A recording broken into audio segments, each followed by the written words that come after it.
Hello everyone. So today we will discuss about phonemic transcription. Phonemic transcription will be asked to you in examination for 4 marks. So this is practical come self-learning assignment come board examination point that we will discuss today.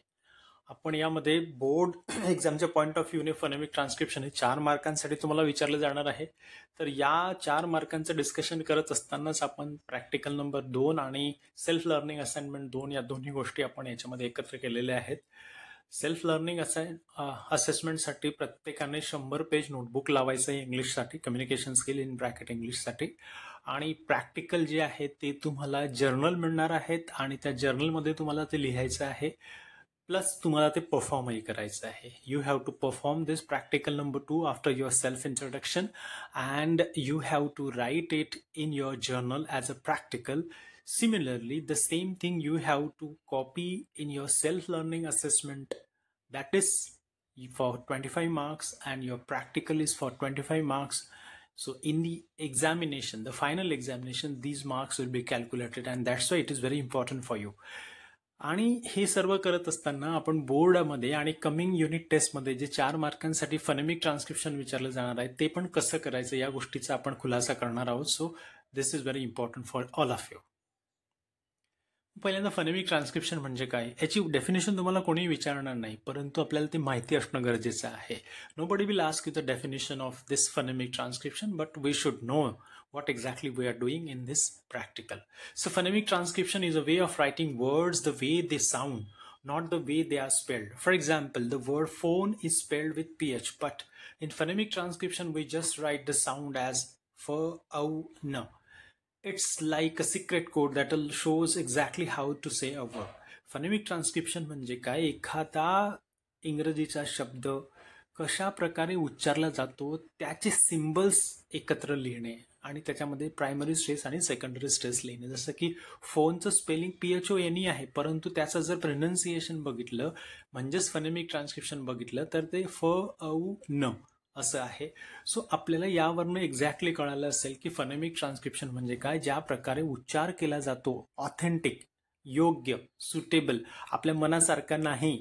आपण Indian लोक कोणताही शब्द spelling जसं असेल त्याप्रमाणे उच्चारतो, परंतु तसाच त्याचा उच्चार असतं नाही. हे आपण बघितलेलं आहे. जसं जिओ गो म्हणतो आपण, परंतु त्याचं ॲक्च्युअल प्रोनाउन्सिएशन गौ आहे. आणि पुष्कळचे जे असे शब्द आहेत की त्यांचं प्रोनाउन्सिएशन आपण वेगळं करत असतो. आतापर्यंत ते 100 शब्द मी त्याचा एक व्हिडिओ बनवलेला आहे, तुम्ही तो बघू शकता आणि तुम्हाला कळेल की फोनेमिक ट्रान्स्क्रिप्शन एक्झॅक्टली काय आहे. सो एक्झाममध्ये तुम्हाला स्पेलिंग दिलं जाईल आणि त्याचं फोनेमिक ट्रान्स्क्रिप्शन विचारलं जाईल, किंवा फोनेमिक ट्रान्स्क्रिप्शन दिलं जाईल आणि त्याचं तुम्हाला स्पेलिंग लिहावं लागणार आहे. आणि युनिट टेस्टमध्ये पण तुम्हाला याचं एक तर स्पेलिंग दिलं जाईल आणि फोनेमिक ट्रान्स्क्रिप्शन विचारलं जाईल, किंवा फोनेमिक ट्रान्स्क्रिप्शन दिलं जाईल आणि तुम्हाला त्याचं स्पेलिंग विचारलं जाईल. So both the things are possible. In examination you may be given phonemic transcription and you may be required to write the correct spelling or vice versa. So काय गरज आहे आपल्याला इंजिनिअरिंगच्या विद्यार्थ्यांना फोनेमिक ट्रान्स्क्रिप्शन शिकण्याची आणि योग्य उच्चार येण्याची गरज काय आहे? Number 1, helps with pronunciation. Words in English don't always sound the way they are written. म्हणजे ज्या प्रकारे स्पेलिंग असतं प्रत्येक शब्दाचं इंग्रजीच्या, त्याचप्रमाणे त्याचा उच्चार असेलच असं नाही. विचित्र उच्चारही असतात. जसं COLONEL, त्याला जर का आपल्याला उच्चार माहिती नाही तर त्याला आपण कोलोनेल म्हणू, परंतु ऍक्च्युअल उच्चार आहे खनल. सो आपल्याला ते माहिती पाहिजे आणि ते जर आपल्याला माहिती करून घ्यायचं असेल तर आपल्याला फोनेमिक ट्रान्स्क्रिप्शन माहिती असणं गरजेचं आहे. आणि फोनेमिक ट्रान्स्क्रिप्शन हे प्रत्येक डिक्शनरीमध्ये दिलेलं असतं. अगदी तुम्ही ऑक्सफर्ड घ्या, कॅम्ब्रिज घ्या, किंवा तुम्ही तुमची सारी नवनीतची डिक्शनरी घ्या, त्यामध्ये पण तुम्हाला स्पेलिंग नंतर त्याचं फोनेमिक ट्रान्स्क्रिप्शन आणि मग त्याचा अर्थ असं दिलेलं असतं प्रत्येक डिक्शनरीमध्ये. त्याला लेक्सिकन एंट्री असं म्हणतात. सो हे आपल्याला गरजेचं आहे आणि तरच आपलं प्रोनाउन्सिएशन सुधारणार आहे. For example, through look strange but transcription shows through. आता आपल्याला ट्रोफ असं पण म्हणू शकतो, परंतु ऍक्च्युअल प्रोनाउन्सिएशन आहे थ्रू. आणि ते आपल्याला तेव्हाच माहिती पडेल जेव्हा आपल्याला फोनेमिक ट्रान्स्क्रिप्शन माहिती आहे. आणि फोनेमिक ट्रान्स्क्रिप्शन जेव्हाच तुम्हाला करता येईल जेव्हा तुम्हाला पूर्ण 44 सिम्बल्स माहिती आहे, प्रायमरी स्ट्रेस माहिती आहे आणि सेकंडरी स्ट्रेस पण माहिती आहे. Avoids confusion. Two words might look different but sound similar. For example, SEE आणि SEA. हे दोघांचं स्पेलिंग वेगळं आहे, परंतु त्याचा उच्चार सेम आहे आणि अशा वेळेस कन्फ्युजन होऊ शकतं, प्रत्येकाचं होऊ शकतं. आणि आपल्याला जर योग्य उच्चार माहिती असेल तरच आपण ते कन्फ्युजन अवॉइड करू शकतो, अदरवाईज नाही. आणि त्यासाठी आपल्याला हे फनेमिक ट्रान्स्क्रिप्शन येणं गरजेचं आहे. गुड फॉर ग्लोबल कम्युनिकेशन म्हणजे इंडियन कॉन्टेक्स्टमध्ये तुम्ही जर एखाद्या शब्दाला कोलोनियल म्हटलं तर कदाचित समोरचा समजेलही, गो म्हटलं तर समोरचा समजेलही. परंतु जर का तुम्ही बाहेर गेलात, बाहेरच्या देशामध्ये गेलात, ब्रिटनमध्ये गेलात, इंग्लंडमध्ये गेलात, अमेरिकेमध्ये गेलात, तर तिथल्या व्यक्तीचं जे प्रोनाऊन्सिएशन असेल ते वेगळं आहे. तुम्ही जर आय वॉन्ट टू गो असं म्हटलं तर कदाचित त्या व्यक्तीला ते समजणार नाही. परंतु तुम्हाला जर का आय वॉन्ट टू गो हे जर माहिती असेल योग्य प्रोनाऊन्सिएशन आणि ट्रान्स्क्रिप्शन, तर तुम्ही नक्कीच तुमचा उच्चार सुधरेल आणि तुम्हाला ग्लोबली कम्युनिकेशन करायला कोणताही प्रॉब्लेम येणार नाही. Learning new words faster. Instead of guessing how to say a new word, transcription gives the exact idea. म्हणजे तुम्हाला पूर्ण सिम्बल्स माहिती आहे आणि तुम्ही एखादा शब्द डिक्शनरीमध्ये बघितला, त्याच्या समोर स्लँड बारमध्ये त्याचं ट्रान्स्क्रिप्शन म्हणजे फनेमिक ट्रान्स्क्रिप्शन तुम्ही बघितलं, तर तुम्हाला एक्झॅक्टली त्याचा उच्चार कसा करतात हे समजणार, कारण तुम्हाला ते सिम्बल्स माहिती आहे, 44 सिम्बल्स. म्हणजेच काय, तुम्ही एखादा नवीन शब्द चुकीच्या पद्धतीने उच्चार करणार नाही, कारण तुम्हाला फनेमिक ट्रान्स्क्रिप्शन माहिती आहे आणि त्यानुसारच तुम्ही त्याचा उच्चार कराल. Confidence in speaking. आणि जेव्हा तुमचा उच्चार चांगला असतो इंग्रजीचा, त्यावेळेस बाय डिफॉल्ट तुमच्यामध्ये आत्मविश्वास येतो. So this is what important for engineering students. They should learn phonemic transcription, and in a way they will learn how to pronounce each and every word and sentence correctly, and they will have the confidence when they do the presentation, maybe in front of the Indian delegates or maybe in front of the foreign delegates. मग आता तुम्हाला काय करायचंय प्रॅक्टिकलमध्ये exactly, जेव्हा तुम्ही प्रॅक्टिकलला याल, तर आता मी जेवढे तुम्हाला शब्द दिलेले आहेत, काही मोनोसिलॅबिक आहेत, काही मल्टीसिलॅबिक आहेत, यातले कोणतेही 5 शब्द तुम्ही घ्यायचे आहेत आणि पुढच्या प्रॅक्टिकलला येत असताना म्हणजे प्रॅक्टिकल नंबर 2 तुमचं ज्या वेळेसही असेल त्यावेळेस तुम्ही 5 असे शब्द म्हणजे स्पेलिंग लिहायचं आणि त्याच्यानंतर त्याचा उच्चार लिहायचा आणि त्या शब्दाचा वापर करून एक वाक्य मला सांगायचं आहे. ॲज इट इज मी दिलेलं आहे ते पण तुम्ही सांगू शकता किंवा तुम्ही वेगळं तुमचं वाक्य निवडू शकता, काही प्रॉब्लेम नाही आहे. परंतु हे जे मी स्पेलिंग दिलेले आहेत आणि त्याचं फनेमिक ट्रान्स्क्रिप्शन दिलं आहे, हे असंच तुम्ही करायचं आहे. यातलेच कुठले तरी 5 तुम्हाला निवडायचे आहेत प्रॅक्टिकलसाठी.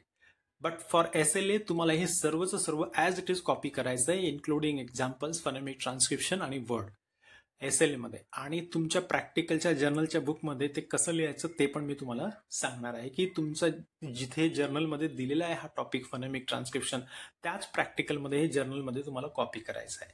आणि इन केस तुमच्या जर्नलमध्ये तुम्हाला जर का कमी पडत असेल स्पेस, तर तुम्ही यामध्ये एक्स्ट्रा पेजेस लावू शकतात. आता तुम्ही म्हणाल सर रिपिटेशन काय गरज आहे, 2-2 ठिकाणी लिहिण्याची काय आवश्यकता आहे. सेल्फ लर्निंग असेसमेंट आणि फनेमिक ट्रान्स्क्रिप्शन जेव्हा तुम्ही जर्नलमध्ये लिहाल त्यावेळेस ह्या 2 गोष्टी वेगवेगळ्या आहेत. तेव्हा सेल्फ लर्निंग असेसमेंट करत असताना आपण ब्लाइंडली कॉपी न करता आपण अगदी कॉशियसली ते कॉपी करायचं आहे. म्हणजेच काय, फक्त आपण शब्द लिहायचा आणि त्याचं फनेमिक ट्रान्स्क्रिप्शन स्वतः लिहायचं आहे. नंतर त्याचं वाक्य पण स्वतः लिहायचं आहे. या स्लाइडमध्ये न बघता तुम्ही फक्त वर्ड्स लिहून घ्यायचे पटपट सेल्फ लर्निंग असेसमेंटमध्ये आणि त्याचं फनेमिक ट्रान्स्क्रिप्शन आणि एक्झाम्पल्स हे तुम्ही स्वतः करायचे, कारण तुम्ही ते प्रॅक्टिकलमध्ये केलेलं असेल, तुम्ही जर्नलमध्ये पण लिहिलेलं असेल बघून, त्यामुळे तुम्हाला प्रॅक्टिस झालेली असेल. आणि तिसरा जो तुमचा एफर्ट असेल तो असेल तुमचा सेल्फ लर्निंग असेसमेंट. त्याला नावच असं सेल्फ लर्निंग असेसमेंट आहे, की तुम्ही फक्त शब्द बघायचा आणि बाकीचं सर्व पुढचं स्वतः करायचं आहे. त्यालाच म्हणतात सेल्फ लर्निंग. आणि इंजिनिअरिंग इज 90% सेल्फ लर्निंग. हे सगळेचे सगळे तुम्ही जसेच्या तसे फनेमिक ट्रान्स्क्रिप्शन सेल्फ लर्निंग असेसमेंटमध्ये लिहायचे आहेत, तुमच्या जर्नलमध्ये लिहायचं आहे आणि प्रॅक्टिकलमध्ये यायचं आहे. आणि हे बघा, ही जी लिस्ट दिलेली आहे, प्रत्येक विद्यार्थ्याने यातला कमीत कमी 1 किंवा 2 शब्द घ्यायचाच आहे. मी पुष्कळ वेळा बघितलंय की मुलं काय करतात, छोटे छोटे शब्द घेतात आणि फनेमिक ट्रान्स्क्रिप्शन सांगतात 5-5चे. मोस्टली हे मोनोसिलॅबिक घेतात. तुम्ही हे मोनोसिलॅबिक 1 किंवा 2 घ्या. याच्यानंतर जे आहेत 2 किंवा 3 सिलॅबलचे ते पण तुम्ही घ्या 1 की 2. आणि कमीत कमी 1 तरी या मल्टीसिलॅबिक शब्दांपैकी 1 तरी तुमच्या 5 शब्दांमध्ये असलाच पाहिजे प्रॅक्टिकलला. आणि जर्नलमध्ये तर तुम्हाला हे सगळंच लिहायचं आहे, त्याचप्रमाणे SLA मध्ये पण तुम्हाला हे सर्वच लिहायचं आहे. दिस इज प्रॅक्टिकल नंबर 2. आता प्रॅक्टिकल नंबर 3 बघा, प्रिफिक्स अँड सफिक्स. सो काय करायचंय बघा, every student should prepare minimum 6 words, 3 prefix and 3 suffix with their use in 6 different sentences for practical to be performed in English लँग्वेजला. म्हणजे practical number 3 जेव्हा तुम्ही perform करायला याल तेव्हा कमीत कमी 6 शब्द तुम्ही तयार करायचे. त्याच्यामध्ये 3 प्रिफिक्सने तयार केलेले असतील आणि 3 सफिक्सने तयार केलेले असतील आणि त्यांची 6 डिफरंट वाक्य पण तुम्हाला तयार करायची आहे. हे तुम्हाला एक्झाममध्ये पण असंच विचारलं जातं आणि म्हणून हे प्रॅक्टिकल आणि सेल्फ लर्निंग असेसमेंट तुम्हाला दिलेली आहे. आणि सेल्फ लर्निंग असेसमेंटमध्ये काय करायचं आहे, जेवढं दिलेलं आहे याच्यामध्ये तुमच्या जे 100 पेज नोटबुक तुम्ही बनवणार आहे त्या सेल्फ लर्निंग असेसमेंटमध्ये असाइनमेंटमध्ये तुम्हाला लिहायचं आहे, परंतु न बघता. आता प्रिफिक्स म्हणजे काय? Prefix is a small part we add in at the beginning of a word to change its meaning. For example, happy आहे, त्याच्या आधी आपण अन टाकलं तर अनहॅपी तयार झाला. राईट आहे, त्याच्या आधी री टाकला आरी तर रीराईट तयार झाला. प्रिफिक्स म्हणजे काय? पुढे. आणि मी त्याला इंजिन असं म्हणतो कारण ह्याच्या पाठी तो रूट शब्द लागतो म्हणून त्याला आपण इंजिन म्हटलं. आणि सफिक्स म्हणजे डबे असतात, जसं रेल्वेचे डबे असतात तसे. पण suffix is a small part we add at the end of a word to change its meaning or type. मग आपण नंतर लावतोय, रूट शब्दाच्या नंतर लावतो ते सफिक्स असतात. फॉर एक्झाम्पल टीच हे वर्ब आहे तर त्याला आपण ER जर लावला तर टीचर नाऊन झालं त्याचं. नंतर होप, हा होपचा वर्ब पण होते आणि नाऊन पण होते, परंतु जर का FUL लावलं त्याला होपफुल तर त्याचं ॲडजेक्टिव्ह तयार केलं आपण. सो तुम्हाला असेच 3 प्रिफिक्स 3 सफिक्स या पूर्ण प्रॅक्टिकलमध्ये मी दिलेले आहेत, त्यातनं घ्यायचेत आणि ते परफॉर्म करायचेत. आणि तुमच्या SLA मध्ये आणि जर्नलमध्ये ॲज इट इज जेवढं दिलंय ते सर्व कॉपी करायचं आहे. परंतु सेल्फ लर्निंग असेसमेंटमध्ये जेव्हा तुम्ही याल तेव्हा हे जे आहेत रूट म्हणजे प्रिफिक्स आणि त्याच्यानंतर एक्झाम्पल अनहॅपी हे तुम्ही स्वतः लिहायचे आहेत. मग अनहॅपी मी दिलेलं आहे, अनफेअर मी दिलेलं आहे, ह्याच्या व्यतिरिक्त तुम्ही काहीतरी वेगळं लिहायचं, ते सेल्फ लर्निंग असेसमेंटमध्ये लिहायचं. सो प्रिफिक्सेस मी दिलेले आहेत बघा, प्रिफिक्सेस कोणते कोणते आहेत ते जाणून घेण्याच्या आधी याचं महत्त्व काय आहे, काय इंजिनिअरिंगच्या विद्यार्थ्यांनी शिकायला पाहिजे, तुमची व्होकॅब्युलरी कशी इम्प्रूव्ह होणार आहे याच्यामुळे ते मी दिलेलं आहे. They help you guess the meaning of new word without always using a dictionary. म्हणजे तुम्हाला मदत करतात, हे जे प्रिफिक्स आणि सफिक्सेस आहेत ते तुम्हाला मदत करतात की नुसतं प्रिफिक्स किंवा सफिक्सचा जरी अर्थ तुम्हाला माहिती असला तर त्याच्यावरनं त्या शब्दाचा अर्थ तुम्हाला लावता येतो. जसं की बायो म्हणजे लाईफ, मग बायोलॉजीचा earth the study of life, तुम्ही हे असं गेस करू शकता. They make it easier to build more words from one root. एका रूटपासून तुम्ही पुष्कळसे शब्द तयार करू शकतात आणि तुमची व्होकॅब्युलरी इम्प्रूव्ह होऊ शकते. जसं की ॲक्शन, ॲक्ट हा एक रूट वर्ड आहे, त्याच्यावरून तुम्ही ॲक्शन तयार करू शकता, ॲक्टर तयार करू शकता, ॲक्टिव्ह तयार करू शकता, रिॲक्ट तयार करू शकता. म्हणजे खूप सारे शब्द तुम्ही तयार करू शकता आणि तुमचा शब्दभरणा वाढू शकतो. त्याच्यानंतर they improve reading, writing and speaking because you can understand and use bigger more precise words. म्हणजे तुम्ही मोठे मोठे शब्द पण तयार करू शकता. जसं अँटी डिसएस्टॅब्लिशमेंटॅरियनिझम आपण डिस्कशन करत असताना घेतलेलं आहे, ते एवढे मोठे मोठे शब्द आणि फक्त एस्टॅब्लिश हा त्यातला रूट वर्ड आहे आणि तुम्ही असे शब्द तयार करू शकतात. It's like prefixes and suffixes are building blocks. Once you know them, you can create and understand hundreds of new words more easily. जेव्हा तुम्हाला सर्व प्रिफिक्सेस आणि सफिक्सेस माहिती पडतील त्यावरनं तुम्ही पुष्कळसे अगदी शेकडो शब्द तयार करू शकता किंवा तुम्हाला समजू शकतं. तुम्ही बोलत असताना त्याचा वापर करू शकता, रीडिंग करत असताना तुम्हाला ते व्यवस्थित समजू शकतं, लिसनिंग करत असताना पण ते तुम्हाला समजू शकतात. सो प्रत्येकाने या प्रिफिक्सचा अर्थ पण बघायचा आहे, समजून घ्यायचा आहे. प्रॅक्टिकलमध्ये जर्नलमध्ये हे सगळं ॲज इट इज लिहायचं आहे, परंतु सेल्फ लर्निंग असेसमेंटमध्ये काय करायचं आहे, प्रिफिक्स असाच लिहायचा आहे, एक्झाम्पल्स तुमचे स्वतःचे लिहायचे आहेत. आणि एक्झाम्पल्स लिहित असताना मी दिलेले एक्झाम्पल्स कॉपी नाही करायचे, स्वतःचे काहीतरी लिहायचे. आणि मी पुष्कळसे दिलेले आहेत प्रिफिक्सेस आणि सफिक्सेस, हे सर्वच्या सर्व तुम्हाला लिहायचे आहेत. जर जागा पुरली नाही जर्नलमध्ये तर तुम्ही एक्स्ट्राचे पेजेस ॲड करू शकता. आणि सेल्फ लर्निंग असेसमेंटमध्ये मी दिलेले एक्झाम्पलच्या व्यतिरिक्त तुमचे एक्झाम्पल आले पाहिजे, तेच तुमची सेल्फ लर्निंग आहे, लक्षात ठेवा. सफिक्सेस पण दिलेले आहेत, त्यांचा अर्थ दिलेला आहे, ते तुम्ही व्यवस्थित बघायचं आहे आणि कॉपी करायचं आहे. सेल्फ लर्निंग असेसमेंटमध्ये स्वतःची उदाहरणं टाकायची आहे, जेणेकरून तुम्हाला ते समजलेलं आहे हे मला समजेल. पुष्कळसे आहेत बघा. त्याच्यानंतर आहे तुमचं प्रॅक्टिकल नंबर 4 आणि सेल्फ लर्निंग असाइनमेंट नंबर 4 कोलोकेशन्स. मग प्रत्येक स्टुडंटने काय करायचं आहे, प्रॅक्टिकल परफॉर्म करत असताना कोलोकेशनचं कमीत कमी 5 कोलोकेशन्स तयार करून आणायचे आणि त्याची 5 वेगवेगळी सेंटेन्सेस जी मी दिलेली आहेत, यातलीच कोणती तरी 5 सेंटेन्सेस आणि 5 कोलोकेशन लिहा तुम्ही. खूप सारे दिलेले आहेत, एवढे कोलोकेशन जर का तुम्ही केले ना तर तुमची नक्कीच भाषा सुधरेल. My point my promise. आणि copy and study all the collocations with the sentences in 100 page notebook. जी 100 पेज नोटबुक तुम्ही सेल्फ लर्निंग असेसमेंटसाठी करणार आहात त्यामध्ये तुम्हाला हे कॉपी करायचे आहेत. परंतु जी मी उदाहरणं दिलेली आहेत ती उदाहरणं तुम्ही वेगळी टाकायची आहेत. नाही समजलं तर तुम्ही कॉपी केलं तर चालेल, परंतु शक्यतोवर कलोकेशनचे जे सेंटेन्सेस वापरणार आहात तुम्ही सेल्फ लर्निंग असेसमेंटमध्ये स्वतःची लिहायची आहे, जेणेकरून तुम्हाला ते समजलं आहे, मला हे समजेल. मग कलोकेशन काय असतं? Collocation is a combination of words that are commonly use together in a way that sounds natural to native speakers. म्हणजे जसे नेटिव्ह स्पीकर्स आहेत, ब्रिटिशर्स आहेत, अमेरिकन्स आहेत, किंवा जिथे जिथे इंग्रजी ही त्यांची मातृभाषा आहे अशा व्यक्तींच्या भाषेमध्ये हे कॉलोकेशन्स म्हणजे काय कॉम्बिनेशन असतं 2-3 शब्दांचं, ते एकत्र येतात आणि ते इतक्या सहजतेने वापरतात. त्याच प्रकारे तुम्ही जर का हे सर्व कलोकेशन शिकलात तर तुम्हाला पण ते लिहिताना आणि वाचताना सहजतेने वापरता येतील. These pairings often follow patterns and are not always logical or predictable. For example, we say make a decision rather than do a decision, even though both make and do are verbs. म्हणजे काय, कधी कधी काही logic किंवा काहीतरी predictable असं pattern त्याच्यामध्ये असेलच असं नाही. जसं मेक आणि डू दोघांचा अर्थ सेम होतो, तरी पण आपण मेक अ डिसिजन असं म्हणतो आणि डू अ डिसिजन असं म्हणत नाही. आणि यामुळून आपल्याला असं म्हणता येतं की प्रत्येक नियम ही इंग्रजी भाषा बनवते, परंतु तो ती फॉलोच करते असं नाही. मग हे कलोकेशन जे आहेत हे आपण इंजिनिअरिंगच्या विद्यार्थ्यांनी शिकणं गरजेचं काय? नंबर 1, साऊंड मोर नॅचरल. तुम्ही जर का जास्तीत जास्त कलोकेशन तुमच्या बोलण्यात आणि लिहिण्यात वापरलात तर तुम्ही अगदी नॅचरली नेटिव्ह स्पीकर सारखे बोलू शकाल आणि लिहू शकाल. Understand technical language. Engineering books, research papers, lectures are full of collocations. For example, data analysis, power supply, load capacity. So हे सर्व जे इंजिनिअरिंगचे जे कोर्सेस आहेत, ब्रांचेस आहेत, ते टेक्निकल शब्द वापरतात आणि या टेक्निकल शब्दांमध्ये खूप सारे कलोकेशन्स असतात. जर तुम्हाला कलोकेशन चांगल्या प्रकारे समजले, माहिती असले तर तुम्हाला ही टेक्निकल लँग्वेज समजण्यास इझी जाणार. Better communication. तुम्ही प्रेझेंटेशन करत असता, टीम वर्क असतात, जॉब इंटरव्ह्यू असतो, त्याचप्रमाणे जर या गोष्टी करत असताना तुम्हाला जर का चांगल्या प्रकारे कलोकेशन्स येत असतील तर तुमचं कम्युनिकेशन रिटन ॲज वेल ॲज स्पोकन चांगलं होऊ शकतं. लोकांना तुम्ही आपल्या प्रत्येक गोष्ट व्यवस्थित समजावून सांगू शकता, त्यांच्यापर्यंत पोहोचू शकता. अगदी इम्प्रेसिव्ह आणि इफेक्टिव्ह तुमचं प्रेझेंटेशन किंवा बोलणं किंवा जॉब इंटरव्ह्यू होऊ शकतो. Improve vocabulary fast. Instead of learning single words, collocation let you learn words in a useful chunk. म्हणजे design a system.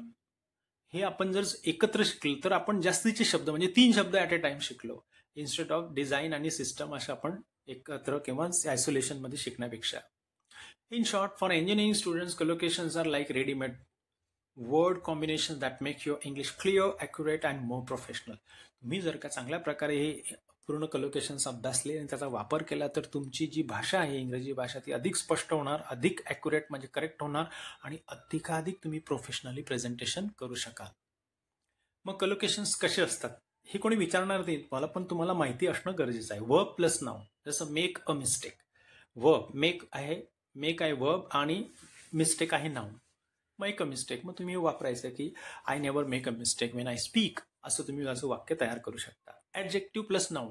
Strong coffee, strong adjective and coffee noun आहे. I don't like strong coffee, तुम्ही असं त्याचं वाक्य तयार करू शकता. Noun plus noun म्हणजे ट्रॅफिक जाम. ट्रॅफिक जामचा वैताग आलाय मला. तुम्ही जर का माझं युट्यूब चॅनल बघितलं तर मी ट्रॅफिकवर एक पर्टिक्युलर प्लेलिस्ट तयार केलेली आहे आणि जेवढे जेवढे माझ्या दररोजचे वाईट अनुभव येतात मी सर्व टाकलेले आहेत, तुम्ही ते बघू शकता. So I am fed of traffic jam that is there in Kalyan. Adverb plus adjective. तसं डीपली हे ॲडवर्ब आहे आणि कन्सर्न म्हणजे ज्याला काळजी वाटते असं तर ॲडजेक्टिव्ह झालं. I am deeply concern about the riders life, those who travel by car and two-wheeler on Kalyan Phata. So असं तुम्हाला वाक्य तयार करता येतं, मजेशीर तुम्ही तयार करू शकता. Verb plus adverb. Speak fluently. I am doing all this exercises so that all my students can speak English fluently. बघा तुम्ही अशा प्रकारे चांगलं ऑथेंटिक आणि चांगलं इनोव्हेटिव्ह असं सेंटेन्स तयार करू शकता जर तुम्हाला कलोकेशन चांगले समजले तर. मग हे 100 कलोकेशन्स मी दिलेले आहेत तुम्हाला, हे 100च्या 100 व्यवस्थित करायचे आहे. प्रॅक्टिकल येताना यातले फक्त 5च करायचे आहेत, परंतु सेल्फ लर्निंग असेसमेंटमध्ये फक्त कलोकेशन लिहायचं आणि एक्झाम्पल स्वतःचं लिहायचं आहे आणि पूर्ण 100चे 100 लिहायचे. यातनंच तुम्हाला कमिंग युनिट टेस्टमध्ये येणार आणि यातनंच तुम्हाला फायनल बोर्ड एक्झाममध्ये पण येणार. सो 4 आणि 4 8 मार्कांसाठी हे तुम्ही सर्व कलोकेशन्स व्यवस्थित करून ठेवायचे आहेत. प्रत्येकाने. जर तुम्हाला यातलं काही समजलं नाही तर मला कमेंट बॉक्सवरून तुम्ही कमेंट करा की सर हे समजलं नाही, मी नक्कीच तुम्हाला मदत करेल. हे सर्वच्या सर्व मी तुम्हाला दिलेले आहेत. मी ही मेहनत तुमच्यासाठी का घेतलेली आहे, कारण तुम्हाला ह्यातनंच बोर्ड एक्झामला पण काहीतरी येणार आहे, युनिट टेस्टला पण काहीतरी येणार आहे.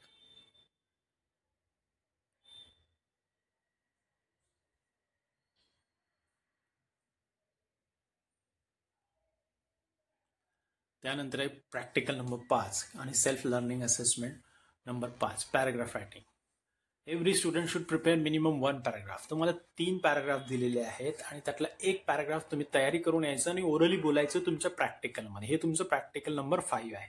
परंतु सेल्फ लर्निंग असेसमेंट काय आहे, तुमची 100 पेज नोटबुकमध्ये ॲज इट इज मी जे दिलेले आहेत पॅराग्राफ तसेच तुम्हाला पूर्ण लिहायचे आहेत. जर्नलमध्ये पण प्रॅक्टिकलच्या तुम्हाला ॲज इट इज लिहायचे आहेत. आणि ह्याच्या व्यतिरिक्त जर का आणखी काही द्यायचं असेल तर मी तुम्हाला नक्कीच नंतर सांगेन. मग पहिल्यांदा पॅराग्राफ रायटिंग काय आहे हे बघून घ्या. हा 4 मार्कांचा प्रश्न नाही आहे, हा 8 मार्कांचा प्रश्न आहे, लक्षात घ्या. So paragraph writing means writing a group of sentences that all talk about one main idea. एखादी मेन आयडिया, जसं ब्लड डोनेशन म्हणा किंवा ट्रॅफिक जॅम म्हणा किंवा तुमचं फिजिकल फिटनेस म्हणा, असा एक टॉपिक आहे. वन मेन आयडिया, त्याविषयी प्रत्येक वाक्य ही त्या एका मेन आयडियाशी रिलेटेड असतं, लिंक्ड असतं. तो असतो तुमचा पॅराग्राफ. आणि a paragraph usually starts with a topic sentence, म्हणजे काय, main point, then has supporting sentences, examples or details, and ends with a concluding sentence. बघा, बिगिनिंग, मिडल अँड एंड तुमच्या पॅराग्राफमध्ये, प्रत्येक पॅराग्राफमध्ये असलाच पाहिजे. किंवा तुम्ही जो लिहाल पॅराग्राफ बोर्ड एक्झाममध्ये किंवा कमिंग युनिट टेस्टमध्ये पण, तर त्याला सुरुवातीचं पहिलं सेंटेन्स असलं पाहिजे टॉपिक सेंटेन्स. जसं ब्लड डोनेशन, सो पहिलं सेंटेन्स काय असणार आहे, blood donation is important because it saves the live of the injured person or needy patient. बघा, पहिलं टॉपिक सेंटेन्स झालं. मग त्याच्याशी सपोर्टिंग जे काही सेंटेन्सेस असतात तुम्ही ते टाकू शकता. जसं की everybody has to do the blood donation once in a 6 months. हे सपोर्टिंग सेंटेन्सेस झाले. आणि ends with a concluding sentence, म्हणजे काय, कन्क्लुडिंग सेंटेन्स एक चांगलं घेऊन यायचं तुम्ही, जेणेकरून खूप प्रोफेशनल वाटलं पाहिजे. थोडासा विचार करून त्यात लिहायचं आहे की if you donate blood, you get that particular satisfaction of saving somebody's or many people's life, and you start something new that others can follow. असं काहीतरी छानपैकी तुम्ही घेऊन यायचं concluding. So it's like a small box that holds one clear idea, and each new idea goes into new paragraph.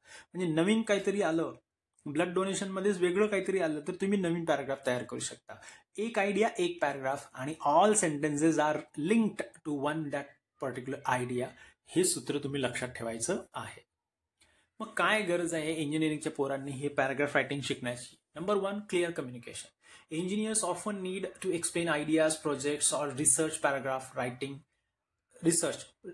writing helps them present information in clear and organized way.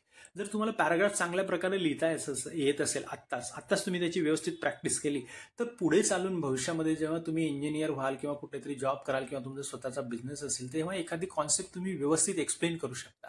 एखाद्या प्रोजेक्टचं presentation तुम्ही व्यवस्थित करू शकता, लिहू शकता त्याच्याबद्दल, किंवा एखादा नवीन रिसर्च तुम्ही केला आहे तर त्याची पण मांडणी तुम्ही चांगल्या प्रकारे करू शकता, पॅराग्राफ वाईज, चॅप्टर वाईज. आणि हे तुम्हाला समजणार आहे जेव्हा तुम्ही पॅराग्राफ रायटिंग अगदी मनापासून शिकाल तेव्हा. Report writing. Engineering students write lab reports, project reports, and research papers. Good paragraphs make these reports easy to read and professional. जेव्हा तुम्ही एखाद्या लॅबमध्ये किंवा एखाद्या साईटचा रिपोर्ट लिहत असाल, एखादी माहिती तुमच्या वरिष्ठांना देत असाल, तर ती तुम्हाला एक्झॅक्टली कशी लिहायची, जेव्हा पॅराग्राफ रायटिंग तुम्ही व्यवस्थित लिहाल तेव्हा तुम्हाला माहिती असेल, आणि तुमचा जो रिपोर्ट तयार झालेला असेल तो अगदी इझी टू रीड असेल आणि खूप प्रोफेशनल असेल. त्याचप्रमाणे तुमचे प्रोजेक्ट रिपोर्ट असतील, प्रपोजल्स असतील, रिसर्च पेपर्स असतील, तुम्ही व्यवस्थित मांडणी करू शकता, जेणेकरून वाचणाऱ्या व्यक्तीला ते सहज समजणार, सहज कळणार आणि तुम्हाला तुमचे बेनिफिट्स नक्कीच मिळतील. Logical thinking. Writing paragraph teaches students to arrange thought step by step, just like solving an engineering problem. एखादा पॅराग्राफ लिहित असताना एका मेन आयडियाशी निगडीत आपण सर्व गोष्टी लिहित असतो. त्यावरनं आपल्यामध्ये एक असं स्किल डेव्हलप होतं की आपली लॉजिकल थिंकिंग डेव्हलप होते की आता ह्याच्यानंतर पुढे काय, त्याच्यानंतर पुढे काय, लॉजिकली आपण विचार करायला करतो, कारण लिंक आपण मेंटेन करत असतो प्रत्येक पॅराग्राफच्या प्रत्येक वाक्यामध्ये, आणि त्यावरनं आपली लॉजिकल थिंकिंग ही डेव्हलप होते, आणि जी खूप महत्त्वाची असते इंजिनिअरिंगच्या विद्यार्थ्यांसाठी. Presentations and proposals. When engineers present ideas to teachers, teammates, or companies, well-structured paragraphs make their work convincing and easy to understand. काहीतरी खूप कॉम्प्लिकेटेड लिहून ठेवलं तर समोरच्याला समजणारच नाही, परंतु तुम्हाला जर का पॅराग्राफ कसा लिहिता अगदी लुसिड, इझी टू अंडरस्टँड, तर तसंच तुमचे नंतरचे प्रेझेंटेशन्स आणि प्रपोजल्स होणार आहेत आणि तुम्हाला त्याचे बेनिफिट्स मिळणार आहेत. Global career growth. Since English is the main language in science and technology, strong paragraph writing skills help engineering students connect with international teams and opportunities. मग engineering हा ग्लोबल विषय आहे आणि इंग्रजी ही पण ग्लोबल भाषा आहे आणि जर का तुम्हाला इंग्रजीमध्ये चांगल्या प्रकारे लिखाण करता येत असेल तर तुम्ही डेव्हलप केलेली टेक्नॉलॉजी तुम्ही पूर्ण जगापर्यंत पोहोचवू शकता जर तुमच्याकडे ती रायटिंगचं स्किल असेल, पॅराग्राफ रायटिंगचं स्किल असेल तर. In short, paragraph writing is important for engineering students because it trains them to share technical knowledge clearly, logically आणि professionally. तुमचं नॉलेज कम्प्युटरचं असू द्या, मेकॅनिकल इंडस्ट्रीचं असू द्या, केमिकल इंडस्ट्रीचं असू द्या, तुम्ही अगदी क्लिअरली, अगदी लॉजिकली आणि खूप प्रोफेशनली शेअर करू शकता जर तुम्हाला पॅराग्राफ रायटिंग माहिती असेल तर. So this is very important topic. मग तुम्हाला नरेटिव्ह पॅराग्राफ असतो. नरेटिव्ह पॅराग्राफ म्हणजे काय, गोष्ट सांगायची असते तुम्हाला. एक्झाम्पल मी दिलेलं आहे त्याचप्रमाणे तुम्ही हा लिहायचा आहे. पुढचा पॅराग्राफ आहे डिस्क्रिप्टिव्ह पॅराग्राफ. एखाद्या गोष्टीचं डिस्क्रिप्शन लिहायचं असते, एखाद्या व्यक्तीचं, वस्तूचं किंवा फिलिंगचं तुम्हाला डिस्क्रिप्शन करायचं असते. एक्झाम्पल मी दिलेलं आहे लायब्ररीचं, तुम्ही बघून अशाच प्रकारे लिहायचं आहे. टेक्निकल पॅराग्राफ हा खूप महत्त्वाचा भाग आहे इंजिनिअरिंगच्या दृष्टीने.